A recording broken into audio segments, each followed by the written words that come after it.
Halo, selamat pagi saudara-saudaraku. Bagaimana kabarnya hari ini? Semoga semuanya dalam kondisi yang sehat dan gembira ya.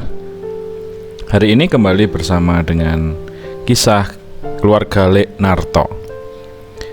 Tetapi sebelumnya, mari kita dengarkan terlebih dahulu inspirasi dari Injil Matius bab 19 ayat 3 sampai dengan 12.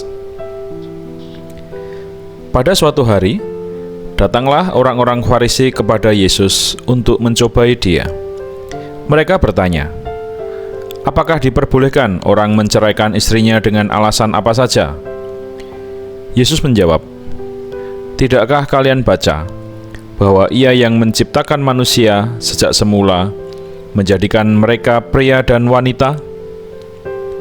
Dan Ia bersabda, 'Sebab itu pria akan meninggalkan ayah dan ibunya dan bersatu dengan istrinya, sehingga keduanya itu menjadi satu daging.' Demikianlah mereka itu bukan lagi dua, melainkan satu. Karena itu apa yang telah dipersatukan Allah tidak boleh diceraikan manusia." Kata mereka kepada Yesus, "Jika demikian, mengapa Musa memerintahkan untuk memberi surat cerai jika orang menceraikan istrinya?" Kata Yesus kepada mereka, "Karena ketegaran hatimu, Musa mengizinkan kalian menceraikan istrimu. Tetapi sejak semula tidaklah demikian. Tetapi aku berkata kepadamu, barang siapa menceraikan istrinya kecuali karena zina, lalu kawin dengan wanita lain, ia berbuat zina." Maka murid-murid berkata kepada Yesus, "Jika demikian halnya, hubungan antara suami dan istri lebih baik jangan kawin."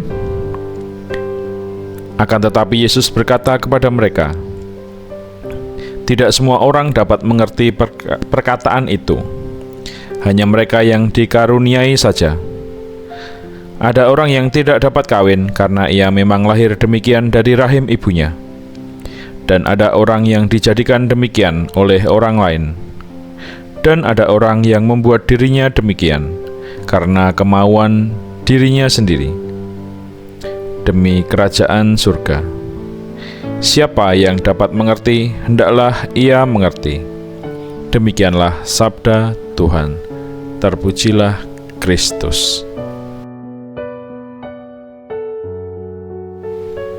Saudara-saudaraku, setelah kita mengikuti bacaan dari Injil Matius bab 19 ayat 3 sampai 12 tadi, mari kita ikuti kisah dari keluarga Leknarto. Selamat mendengarkan. Pagi itu, angin kampung berembus pelan, membawa aroma kopi hitam yang baru diseduh. Leknarto duduk di kursi bambu depan rumahnya, sementara Yusukem, istrinya, sedang mengupas bawang di dapur. Dari ruang tengah, suara radio memutar berita tentang angka perceraian yang makin naik di kota-kota besar. "Bune," panggil Leknarto pelan. Yusukem menjawab sambil terus mengupas. "Nggih, pripun?" "Ngene lho, aku kepikiran pas dengar berita barusan. Wong nikah itu kan mestinya untuk lawase. Tapi kok saiki rasanya gampang banget putus ya." Yusukem berhenti sejenak menatap keluar jendela. "Nek aku ya percaya, Pak. Wong nikah iku ora mung soal cocok-cocokan, tapi soal tetap memilih meski ora cocok." Leknarto tersenyum tipis menyesap kopi. "Yo, pas aku nikahi kowe mbiyen, aku mikirnya bukan cuma soal rasa sayang, tapi soal janji. Janji nang awakmu, nang keluargamu, lan nang Gusti. Janji sing kadang rasane abot," timpal Yusukem sambil tersenyum getir. "Kaya pas aku kesel ngurus omah, kowe lembur terus aku mumet karo anak-anak. Tetep wae aku eling nek aku milih jenengan, lan terus memilih jenengan. Lek Narto mengangguk, matanya menerawang. Yesus ngendika, nek saka awal Gusti maringi wong loro dadi siji, ora ana menungsa sing bisa misahno. Ning wong saiki luwih gampang nyerah ketimbang belajar. Yusukem tertawa kecil. Belajar itu sing paling angel, Pak.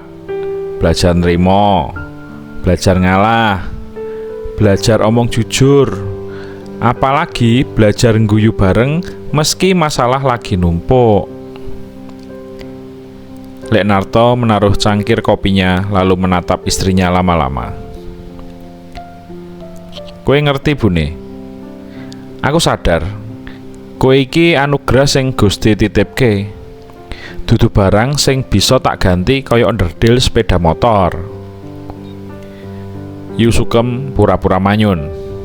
Ya jelas, aku regane luwih larang ketimbang onderdil motor, Pak. Lalu keduanya tertawa. Mereka duduk diam beberapa saat. Hanya suara ayam tetangga yang memecah keheningan. Lek Narto lalu berkata pelan, "Bu, kita ini bukan pasangan yang sempurna. Tapi aku pengen kita jadi pasangan yang setia sampai akhir." Yusukem tersenyum lebar. Sing penting, Pak, sak susah-susahe urip, kita tetep satu perahu. Wong yen sampean melu lomba dayung, aku ya tetep melu nyemangati meski mung saka pinggir kali. Dan di sudut hati mereka ada kesadaran yang tumbuh. Pernikahan bukan soal menemukan yang sempurna, tapi soal membangun kesetiaan yang tidak bisa dibubarkan oleh siapapun selain oleh maut. Saudara-saudaraku, itu tadi kisah sederhana dari keluarga Lek Narto. Semoga kisah ini bisa memberi inspirasi untuk hidup kita yang lebih baik. Sampai jumpa di lain kesempatan dan berkah dalam.